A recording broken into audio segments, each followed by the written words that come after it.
Bueno, continuando con nuestra lectura, estamos con el libro de Asesinato en el campo de golf de Agatha Christie y vamos a iniciar lo que es el capítulo número 11. Jack Reynolds. No puedo decir cómo habría continuado la conversación, porque en ese momento la puerta se abrió violentamente y un joven alto irrumpió en la habitación. Por un instante tuve la inquietante sensación de que el hombre muerto había cobrado vida de nuevo. Luego me di cuenta de que esta cabeza oscura no tenía canas y que de hecho era un simple muchacho quien entraba entre nosotros con tan poca ceremonia. Se dirigió directamente a la señora Reynolds con una impetuosidad que no tuvo en cuenta la presencia de los demás. «Madre». Jack lo abrazó con un grito. «Mi querido, ¿pero qué te trae aquí? ¿No debías zarpar en el Ansora desde Cherbourg hace 2 días?» Entonces, recordando de repente la presencia de los demás, volteó con cierta dignidad. «Mi hijo, señores». «Ajá», dijo M. Hautet, reconociendo el saludo del joven. «¿Así que no zarpaste en el Ansora?» «No, monsieur. ¿Cómo iba a explicar? El Ansora fue retenido 24 horas debido a una avería en los motores. Debería haber zarpado anoche en lugar de anteayer, pero al comprar un periódico vespertino vi en él un relato de la terrible tragedia que nos ha ocurrido». Su voz se quebró y las lágrimas asomaron a sus ojos. «Mi pobre padre, mi pobre padre, mi pobre padre».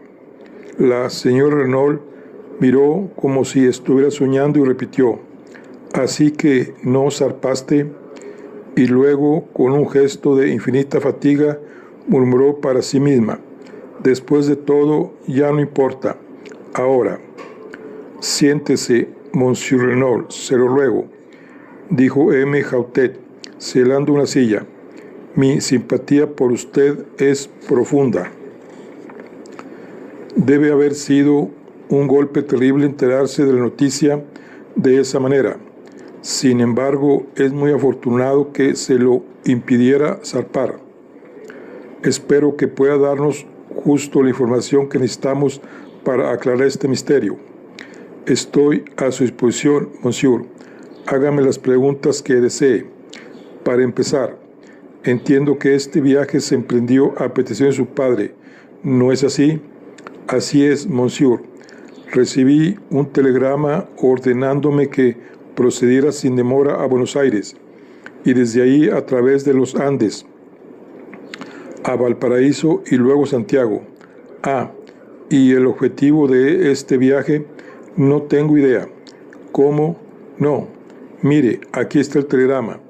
El magistrado lo tomó y lo leyó en voz alta. «Procede inmediatamente Cherbourg, embarque al Ansora. Zarpa esta noche. Buenos Aires. Destino final Santiago. Más instrucciones te esperarán. Buenos Aires. No falles. Asunto de máxima importancia, Reynolds». Y no había habido correspondencia previa sobre el asunto. Ya Reynolds negó con la cabeza. Esa fue la única indicación.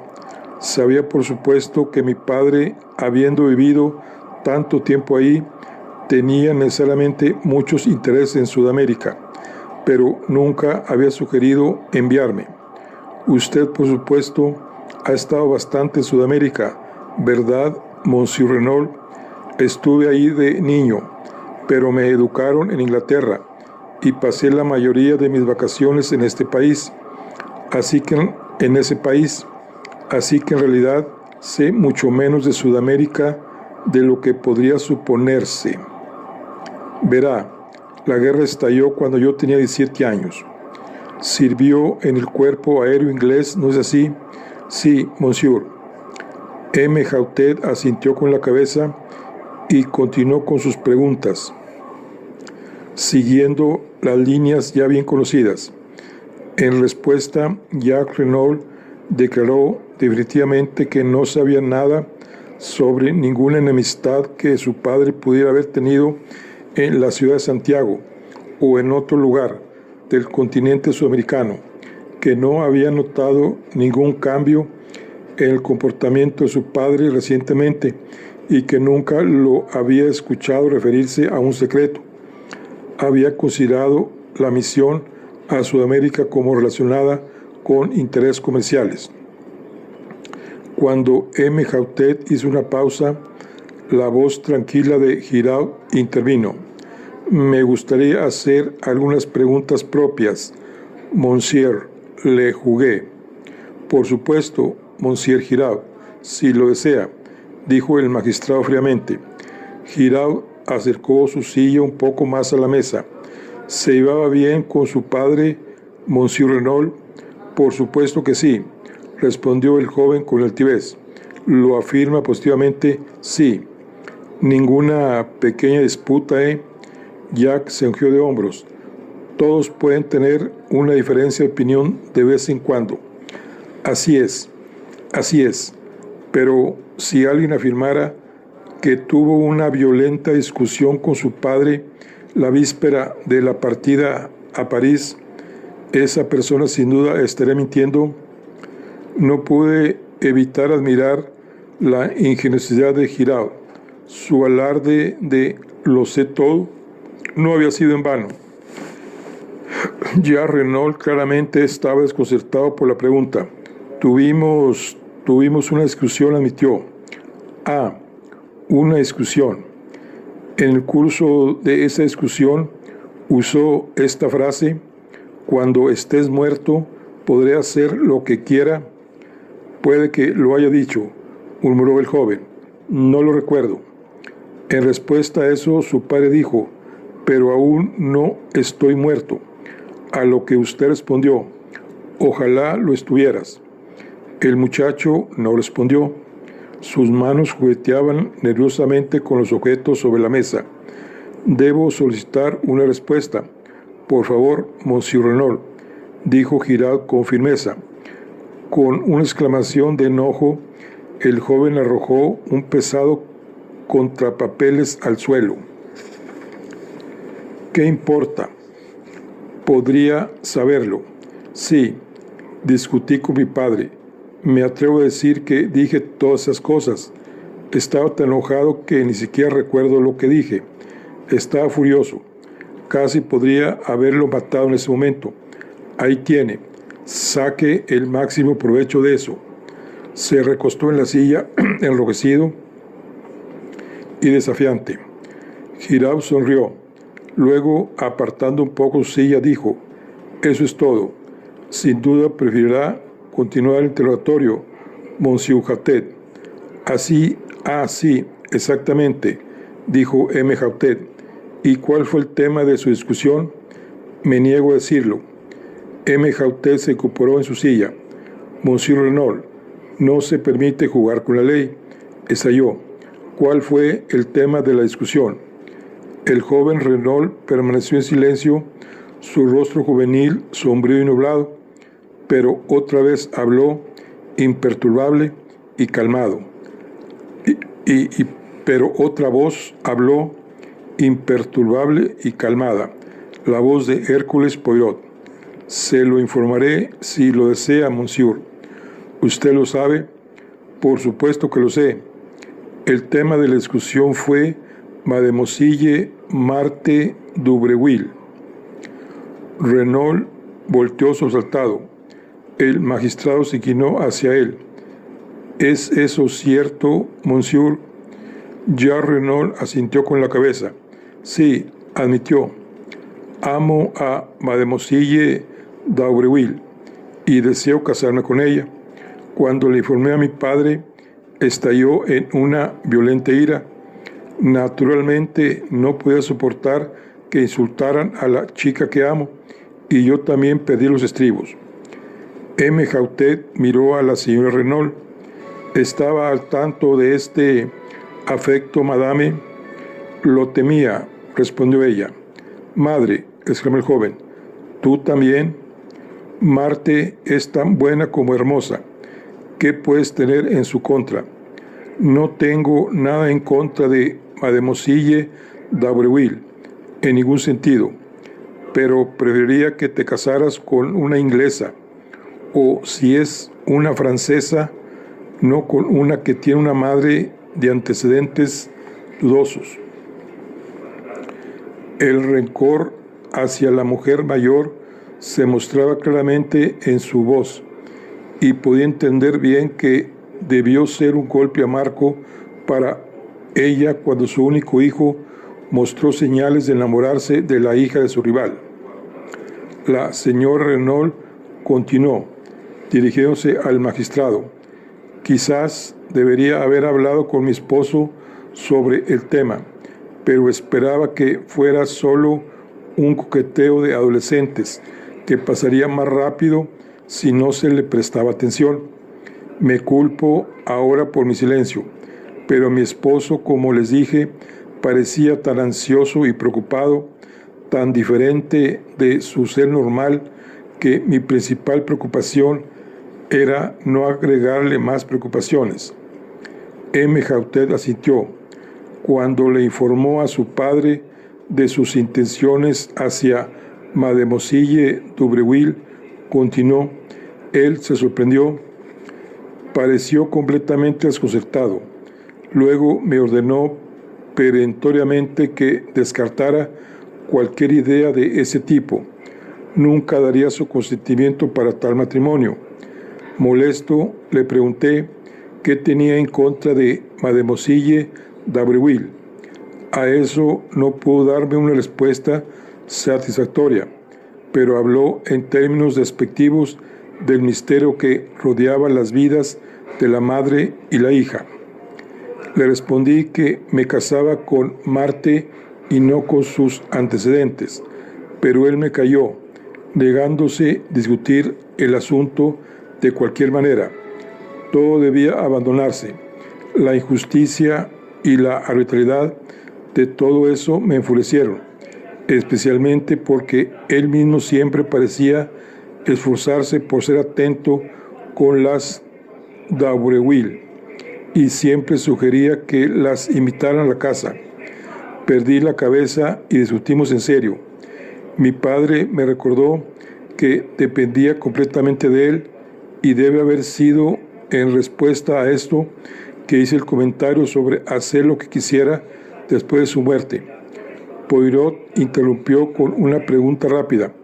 Entonces, conocía los términos del testamento de su padre, sabía que me había dejado la mitad de su fortuna y la otra mitad en fideicomiso para mi padre, que pasaría a mí tras su muerte, respondió el joven. Continúe con su relato, dijo el magistrado. Después de eso nos gritamos a pleno arrebato de furia, hasta que de repente me di cuenta de que estaba a punto de perder mi tren a París. Tuve que correr a la estación, todavía en un arranque de furia. Sin embargo, una vez lejos, me calmé. Le escribí a Marta contándole lo que había pasado, y su respuesta me tranquilizó aún más. Me señaló que solo teníamos que ser firmes y cualquier oposición terminaría cediendo. Nuestro afecto debía ser probado, y cuando mis padres se dieran cuenta de que no era un simple encaprichamiento de mi parte, sin duda cederían. Por supuesto, a ella no le había mencionado la principal objeción de mi padre al matrimonio. Pronto vi que no haría ningún bien a mi causa con la violencia. Para pasar a otro tema, ¿conoce el nombre de Dubén, Monsieur Renault? Dubén, dijo Jacques. Dubén se inclinó hacia adelante y recogió lentamente el cortapapeles que había tirado de la mesa. Al levantar la cabeza, sus ojos se encontraron con los atentos de Giraud. Dubén, no puedo decir que lo conozca. ¿Podría leer esta carta, Monsieur Renault, y dígame si tiene alguna idea de quién podría ser la persona que la dirigió a su padre? Jacques Renault tomó la carta y la leyó mientras el color subía a su rostro. Dirigida a mi padre, dijo con evidente emoción e indignación: «Sí, la encontramos en el bolsillo de su abrigo». ¿Acaso? Vaciló, lanzando una mirada fugaz hacia su madre. El magistrado entendió. «Hasta ahora no. ¿Puede darnos alguna pista sobre el escritor?» «No tengo idea».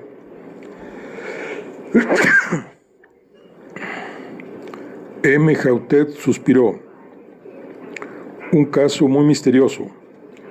«Ah, bueno, supongo que ahora podemos descartar la carta por completo. A ver, ¿dónde estábamos? Así, el arma. Temo que esto pueda causarle dolor, Monsieur Renault. Entiendo que fue un regalo suyo para su madre. Muy triste, muy angustiante». Jacques Renault se inclinó. Su rostro, que se había sonrojado durante la lectura de la carta, estaba ahora pálido como la muerte. «¿Quiere decir que fue con un cortapapeles alambre de avión que mi padre fue asesinado?» «Pero es imposible. Una cosita así. Por desgracia, Monsieur Renault, es demasiado cierto. Una herramienta pequeña pero ideal, me temo. Afilada y fácil de manejar. ¿Dónde está? ¿Puedo verla? ¿Sigue en el cuerpo o no? Ha sido removida. ¿Le gustaría verla para asegurarse? Quizá sería lo mejor, aunque Madame ya la ha identificado. Aún así, Monsieur Box, ¿podría molestarlo?» «Por supuesto. La traeré de inmediato». ¿No sería mejor llevar a Monsieur Renault al cobertizo?», sugirió Girard con suavidad. «Sin duda querrá ver el cuerpo de su padre». El joven hizo un gesto de negación, estremeciéndose, y el magistrado, siempre dispuesto a contradecir a Girard cuando fuera posible, respondió: «Pero no por ahora. Monsieur Bex sería tan amable de traérnosla aquí». El comisario salió de la habitación. Stoner se acercó a Jack y les echó la mano.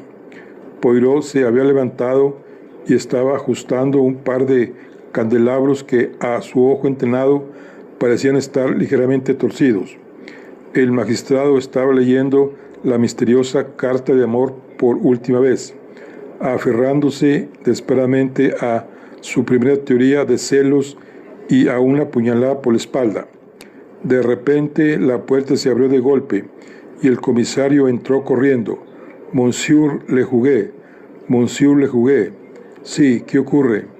El puñal ha desaparecido». «¿Qué? ¿Desapareció?» «Sí, el frasco de vidrio que lo contenía está vacío». «¿Qué?», exclamé. «Imposible. Esta misma mañana lo vi». Las palabras murieron en mis labios, pero la atención de toda la habitación se desvió hacia mí. «¿Qué dice?», gritó el comisario. «¿Esta mañana?» «Lo vi ahí esta mañana», dije lentamente, «hace aproximadamente 1 hora y media para ser exactos». «Entonces fue al cobertizo». «¿Cómo consiguió la llave?» «Se la pedí al sargento de Villiers». «¿Y fue ahí? ¿Por qué?» Vacilé, pero al final decidí que lo único que podía hacer era confesar todo. «Monsieur Hautet», dije, «he cometido una falta grave, por lo que debo suplicar su indulgencia». «Continúe, monsieur». «El hecho es», dije, deseando estar en cualquier lugar menos ahí, «que me encontré con una joven que, una conocida mía, mostró un gran deseo de ver todo lo que había que ver, y yo, en resumen, tomé la llave para mostrarle el cuerpo». «¡Ah!», exclamó el magistrado indignado. «Ha cometido una falta grave, capitán Hastings. Es completamente irregular. No debería haberse permitido esa locura». «Lo sé», dije con humildad. «Nada de lo que pueda decir será demasiado severo, monsieur. ¿No invitó a esta dama a venir aquí?» «Por supuesto que no. Me la encontré por casualidad. Es una dama inglesa que se hospeda en Bellenville, aunque no lo sabía hasta que me la encontré. Bueno, dijo el magistrado suavizándose, fue muy regular, pero sin duda la dama es joven y hermosa. ¿Qué cosa es la juventud?, suspiró con sentimiento. Pero el comisario, menos romántico y más práctico, retomó el hilo, pero no volvió a cerrar y a cerrar la puerta cuando se fue. Eso es lo peor, dije lentamente. Eso es por lo que me culpo terriblemente. Mi amiga se alteró al ver el cuerpo, casi se desmaya. Le conseguí brandy con agua y luego insistí en acompañarla de regreso al pueblo. En la emoción olvidé volver a cerrar la puerta. Solo lo hice cuando regresé a la villa. Entonces, durante al menos 20 minutos, dijo el comisario lentamente y se detuvo.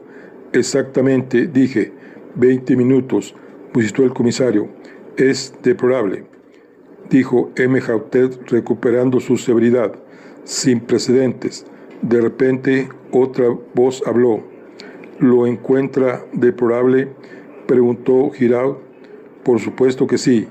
Yo lo encuentro admirable, dijo el otro imperturbable. Ese aliado inesperado me dejó completamente desconcertado. ¿Admirable, Monsieur Giraud?, preguntó el magistrado, estudiándolo con cautela por el rabillo del ojo. Precisamente. ¿Y por qué? Porque ahora sabemos que el asesino o un cómplice del asesino estuvo cerca de la villa hace apenas una hora. Será extraño, sí. Con ese conocimiento no lo capturamos pronto. Había una nota de amenaza en su voz. Continuó. Se arriesgó mucho para obtener ese puñal. Quizá temía que se descubrieran huellas dactilares en él. Poirot volteó hacia Bex. Dijo que no había ninguna. Giraud se encogió de hombros. Quizá no estaba seguro. Poirot lo miró. Se equivoca, Monsieur Giraud.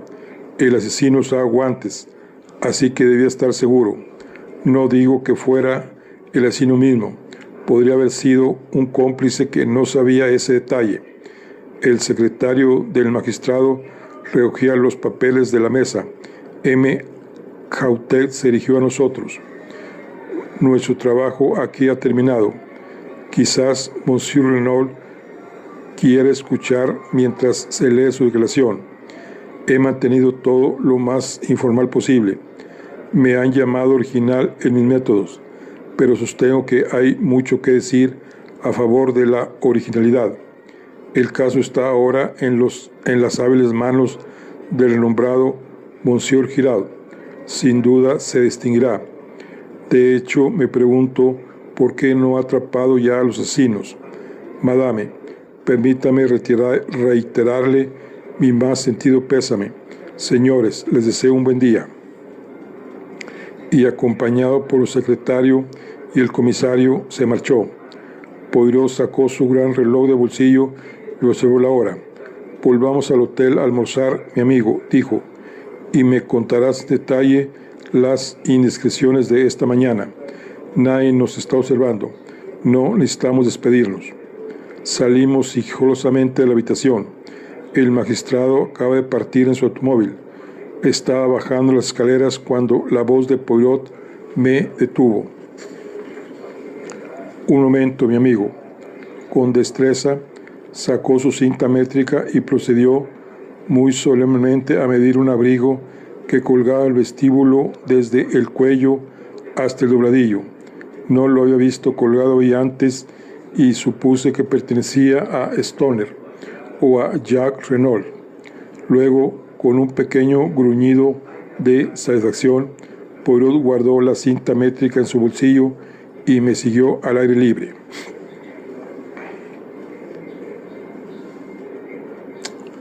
Capítulo 12. Poirot dilucida ciertos puntos. ¿Por qué me diste ese abrigo?, pregunté con cierta curiosidad mientras caminábamos con paso tranquilo por la ardiente y blanca carretera. Parbleu, para ver cuán largo era, respondió mi amigo con imperturbable serenidad. Me sentí irritado. La incurable costumbre de Poirot de convertir lo insignificante en un misterio nunca dejaba de exasperarme.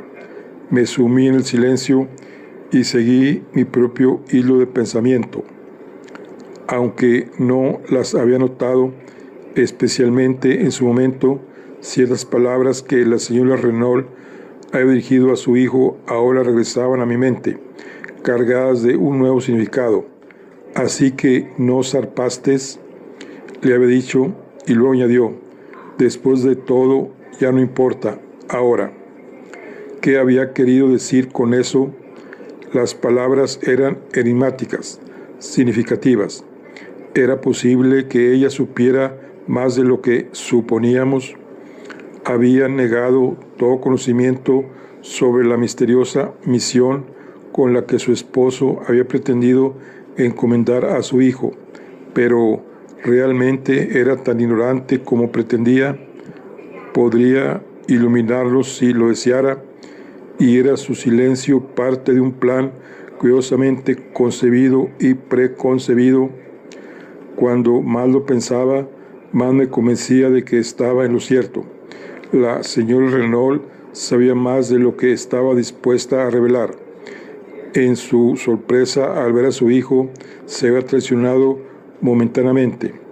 Estaba convencido de que ella conocía, si no a los asesinos, al menos el motivo del asesinato, pero alguna consideración muy poderosa debía mantenerla en silencio.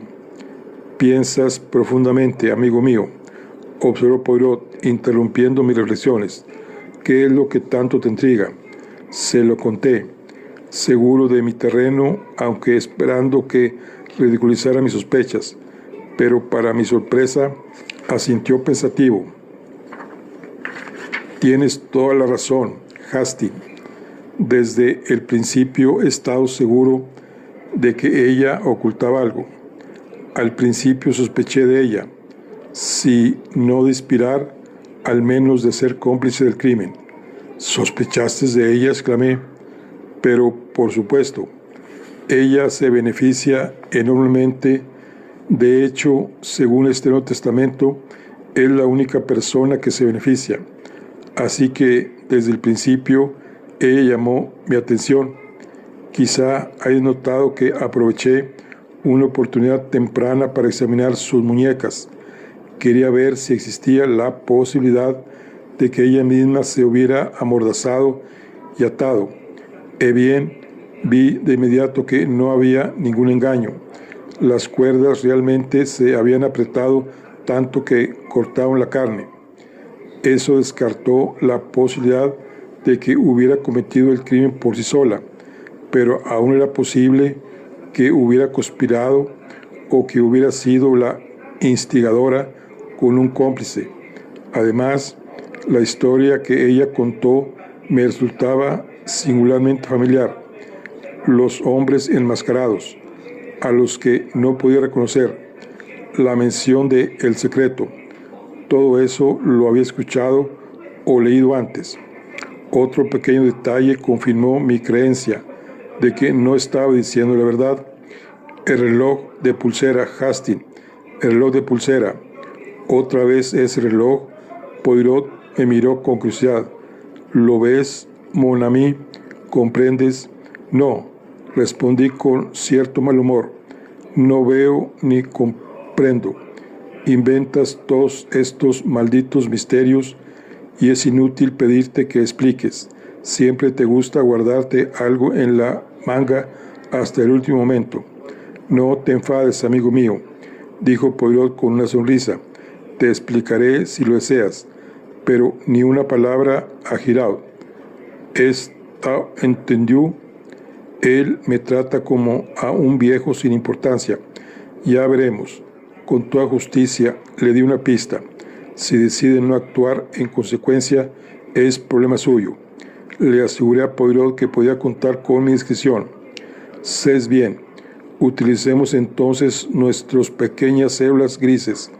Dime, amigo mío, ¿a qué hora crees tú que ocurrió la tragedia?» «Pues alrededor de las 2 o así», dije sorprendido. «¿Recuerdas? La señora Renault nos dijo que escuchó el reloj dar la hora mientras los hombres estaban en la habitación. Exactamente. Y basándose en eso, tú, el juez instructor, Bex y todos los demás aceptan la hora sin más preguntas. Pero yo, Hércules Poirot, digo que la señora Renault mintió. El crimen ocurrió al menos 2 horas antes, pero los médicos declararon tras examinar el cuerpo que la muerte había ocurrido entre las 10 y 7 horas antes.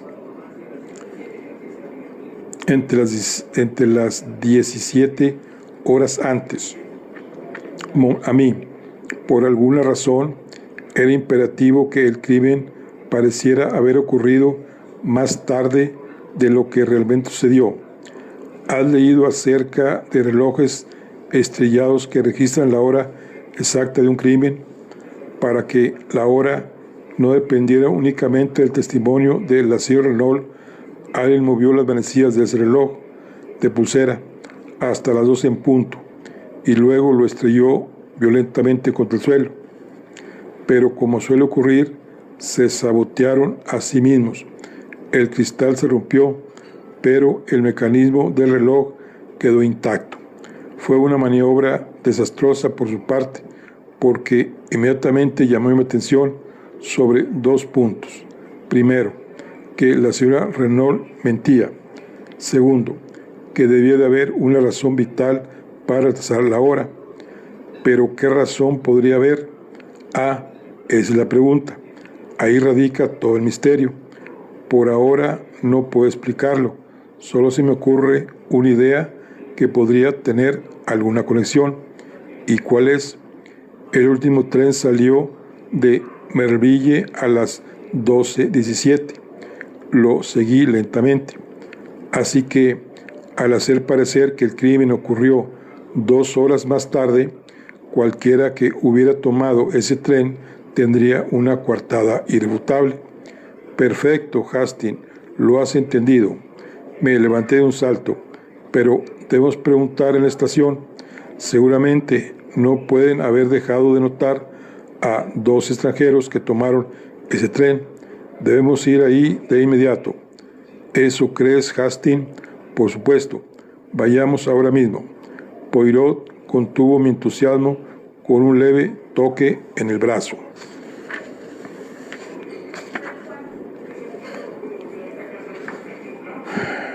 Ve si los deseas, mon ami, pero si vas, no preguntes por detalles de 2 extranjeros. Lo miré fijamente y él dijo con cierta impaciencia: no te creas toda esa sarta de mentiras, ¿verdad? Los hombres enmascarados y todo lo demás de Seite Historia Sus palabras me tomaron tan por sorpresa que apenas supe cómo responder. Él continuó con seriedad: me escuchaste decir a Girard, ¿verdad?, que todos los detalles de este crimen me resultaban familiares. Bien, eso presupone una de 2 cosas. O el cerebro que planeó el primer crimen también planeó este, o bien el relato de un caso célebre quedó inconscientemente en la memoria de nuestro asesino y sugirió los detalles. Podré pronunciarme definitivamente sobre eso después. Se interrumpió. Ya yo revolvía varios asuntos en mente, pero la carta del señor Renault menciona claramente un secreto y Santiago. Sin duda había un secreto en la vida del señor Renault. No puede haber duda de eso. Por otro lado, la palabra Santiago, en mi opinión, es una pista falsa, arrastrada continuamente por el camino para despistarlos. Es posible que se usara de la misma manera con el señor Renault, para evitar que dirigiera sus sospechas hacia un lugar más cercano.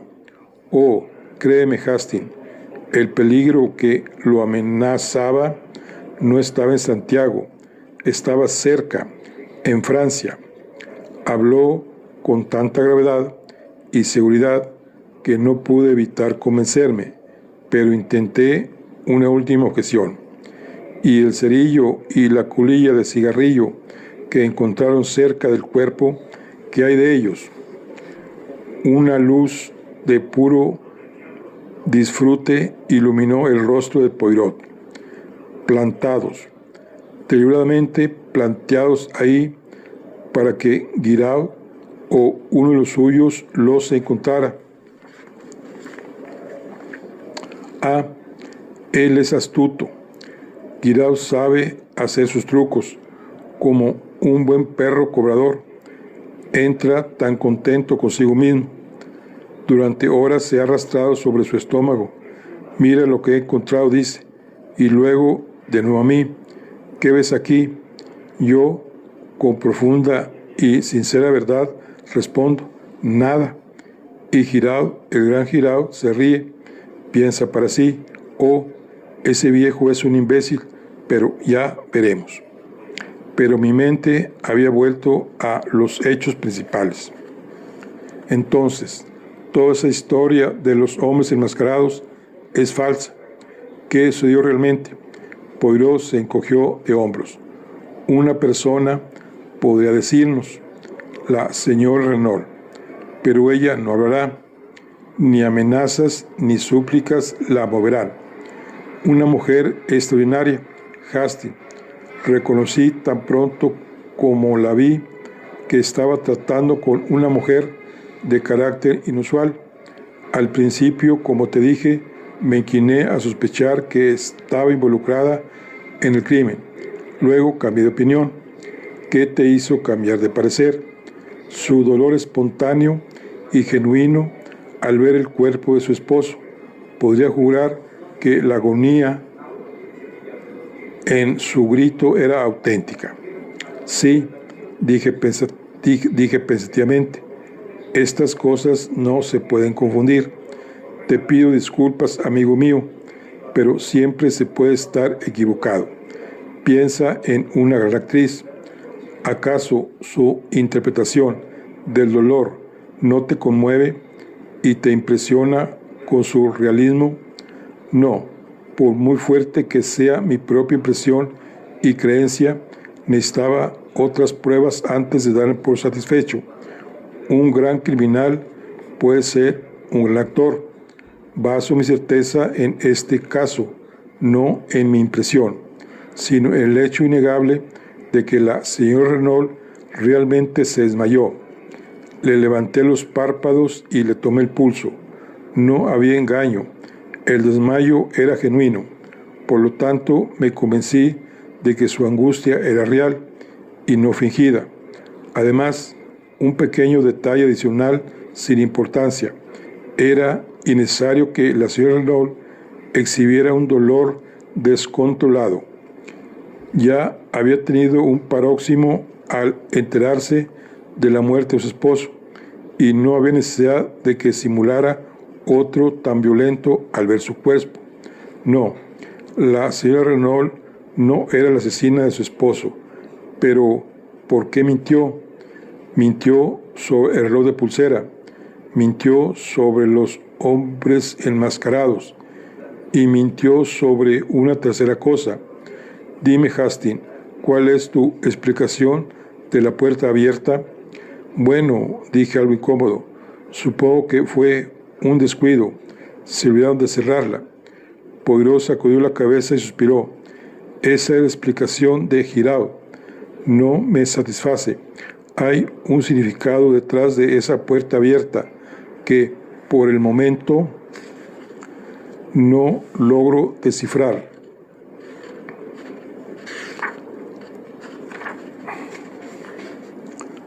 De una cosa estoy bastante seguro. No salieron por la puerta, salieron por la ventana. ¿Qué? Precisamente. Pero no había huellas en el macizo de flores debajo. No, y debería haberlas. Escucha, Hastings. El jardinero, Augusto, como lo escuchás decir, plantó ambos macizos la tarde anterior. En uno hay abundantes impresiones de sus grandes botas con clavos. El otro, ninguna. ¿Lo ves? Alguien pasó por ahí. Alguien que, para borrar sus huellas, alisó la superficie del macizo con un rastrillo. ¿De dónde sacaban un rastrillo? De donde sacaban la pala y los guantes de jardinería, dijo Poirot con impaciencia. No hay dificultad en eso. Pero, ¿qué te hace pensar que salieron por ahí? Seguramente es más probable que entraron por la ventana y salieran por la puerta. Eso es posible, por supuesto. Sin embargo, tengo una fuerte idea de que salieron por la ventana. Creo que estás equivocado. Quizás, mon ami, reflexioné, pensando en el nuevo campo de conjeturas que las deducciones de Poirot habían abierto ante mí. Recordé mi asombro ante su alusión críptica al macizo de flores y el reloj de pulsera. Sus comentarios habían parecido tan carentes de sentido en ese momento, y ahora, por primera vez, me di cuenta de lo notablemente que, a partir de unos pocos incidentes menores, había desentrañado gran parte del misterio que rodeaba el caso. Le rendí un homenaje tardío a mi amigo. Mientras tanto, dije considerando, aunque sabemos mucho más que antes, no estamos más cerca de resolver el misterio de quién mató al señor Renault. No, dijo Poirot con alegría. De hecho, estamos mucho más lejos. El hecho pareció brindarle una satisfacción tan peculiar que lo miré con asombro. Él me devolvió la mirada y sonrió. De repente, una luz iluminó mi mente. Poirot, la señora Renault, ahora lo veo, debe estar protegiendo a alguien. Por la tranquilidad con la que Poirot recibió mi comentario, pude ver que la idea ya se le había ocurrido. Sí, dijo pensativamente, protegiendo a alguien o encubriendo a alguien, una de las dos. Luego, al entrar en nuestro hotel, me hizo un gesto indicándome que guardara silencio. Bueno, pues aquí concluimos la charla del día de hoy. Estamos terminando el capítulo número 12. Nos vemos en la siguiente. Hasta luego.